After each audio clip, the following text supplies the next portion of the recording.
এখন আমি যাই হলো যে শরিয়া কনসেপ্ট। আচ্ছা, সো ফর দ্য পিপল যারা ইন্টারেস্ট এবং আদার জিনিসে যাচ্ছি না, সো এখানে একটা কম্পেয়ার করি। এদের দেখো এখানে অনেক কিছু আছে, ব্যাংক আছে, ফার্মাসিউটিক্যাল কনজিউমেন্টের জন্য অনেক কিছু।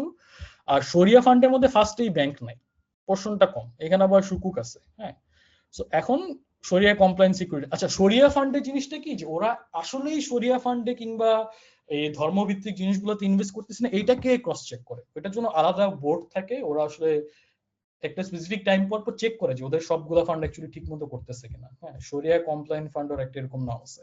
সো এইটা জাস্ট পোর্টফোলিও স্টেটমেন্টটা দেখি। শরিয়া ফান্ড, ওকে, রাইট। সো এই যে ইবনে সিনা ফার্মাসিউটিক্যালস গেছে, স্কয়ার ফার্মাতে গেছে, ম্যারিকোতে আছে, বেক্সিমকো ফার্মাসিউটিক্যালস আছে, গ্রামীণ ফোনে, বার্চার।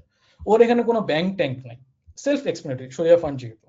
সো তুমি অলরেডি জানো যে তুমি ভাই, যেহেতু তুমি ইন্টারেস্ট ফ্রি ছাড়া কাজ করতে চাও, তুমি অন্য এজ, এএমসি টেএমসি এগুলোর মধ্যে যাবো না, তুমি জাস্ট খালি এই শরিয়া ফান্ডের মধ্যে থাকবে। সো এইটা হলো শরিয়া ফান্ড। বাট তোমার হাতে এই যে অপশন গুলো আছে, কম্পারিজন, তুমি অলরেডি দেখতেছো কি অবস্থা না অবস্থা, ক্লিয়ার। It's example. আমি যদি এখন Shanta first, Shanta asset manager, আমি জাস্ট এজ নিয়ে অনেকক্ষণ কথা বলছি না, নট দিস ওয়ান।